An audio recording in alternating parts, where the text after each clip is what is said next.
और मेरा बेटा जो गुनाह का फंसाया गया है वो 2 साल से 2.5 साल से फरार है। उसके ऊपर झूठा केस लगाकर वो सिर्फ उसकी गलती सिर्फ इतनी थी कि वो सिर्फ अपने अब्बा से मिलने गया था और उसको एक केस में फंसा दिया गया। अगर आज मेरा बेटा आपके बीच में होता तो हमें इस मंच पर आने की निकलने की जरूरत नहीं पड़ती। मेरे बुजुर्गों,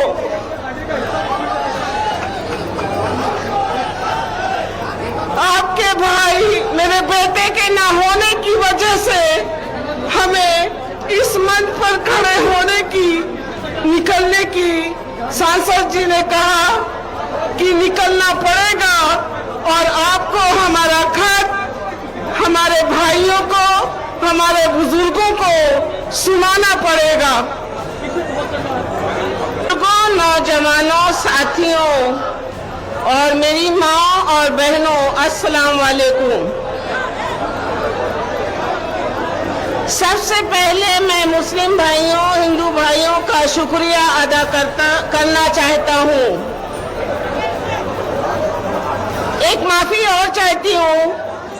कल जो है कानपुर वालों बुजुर्गों और साथियों आपके लिए जो खत लिखा था वो खत आ नहीं पाया है, इसलिए मैं इजाजत चाहती हूँ कि इलाहाबाद वाला ही खत सुनना चाहते हो तो मैं पढ़ दूँ।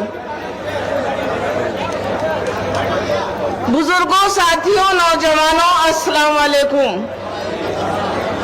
सबसे पहले मैं मुस्लिम भाइयों, हिंदू भाइयों का शुक्रिया अदा करना चाहता हूँ। बुजुर्गों, ये खत मेरी बीवी जो पढ़ रही है वहाँ मेरा घर है, आपसे पुराना नाता है, इसलिए मैं कुछ घरेलू बात भी करना चाहता हूँ। मैं और मेरा भाई जेल में है।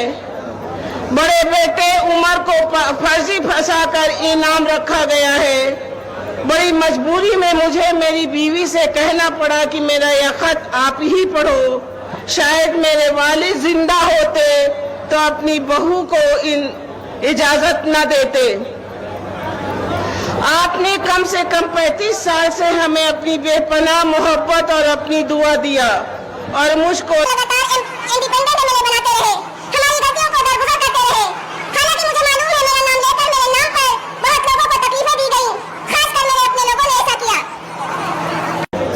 और यकीन मानिए मुझे खबर नहीं होती थी। फिर भी मैं अपनी गलती की माजरत अल्लाह से भी मांगता हूँ और आपसे भी मांगता हूँ। हमारी सियासी गलती भी हुई है। आप मुझे वोट देते थे और मैं आपका वोट ले जाकर दूसरों की झोली में डालता था। उनकी ताकत बढ़ती थी और वही मुख्यमंत्री बनते थे और मैं झूठों सीना तान कर घूमता था या जेल काटता था।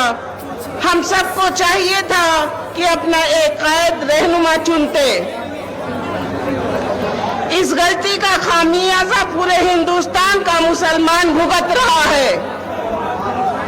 आजादी के 70 साल बाद भी कोई अपना सियासी रहनुमा न होने की वजह से हालात ये है कि या तो मुसलमान आज टायर का पंचर जोड़ रहा है, टेंडर या पेंटर है या रिक्शा चला रहा है। जिसके पास थोड़ी जमीन थी, जमीनें बढ़ती गई, जमीनें छोटी होती गई और आज नौजवान भूखों मरने की है। हमको लेमन जूस और टॉफी खिलाई जाती है। खुद टिकट मुसलमानों को दे दिए जाते हैं और ऐसे लोगों को जो हक और हिस्से की बात ना कर सके। आप बताओ, अगर मैं विधायक या सांसद हो जाऊंगा, अगर कुछ मुसलमान भाई बना दिए जाएंगे तो कौन सी मुसलमानों की हालत सुधर जाएगी या कौन सा इनकलाब आ जाएगा। इन लोगों को ऐसे मुसलमान विधायक या सांसद चाहिए जो हाथ बांधे, जी हुजूरी करे और जो इनकी जी हुजूरी ना करे उसको ये कमजोर करने की साजिश करते हैं और जेलों में डालते हैं। बुजुर्गों, साथियों, जब मैं सांसद बना तो मुझे सांसद निधि का पैसा मिला। मैंने सारा पैसा फूलपुर की संसदीय क्षेत्र में कब्रिस्तानों की बाउंड्री बनवाने में लगाया। आप गवाह हो, आप जानते हो, और अगर मैं सही कह रहा हूं तो अपने हाथ उठाकर बाकी लोगों को यकीन दिला दो। आप इकट्ठे हो जाइए, अपना एक कलमा गो भाई लीडर बना लीजिए। अल्लाह के रसूल ने यहाँ तक कहा है कि अगर सफर में भी हो तो अपना एक अमीर चुन लो। मैं फिर कह रहा हूँ कि A B team C team बंद करो। क्या देख नहीं रहे हो,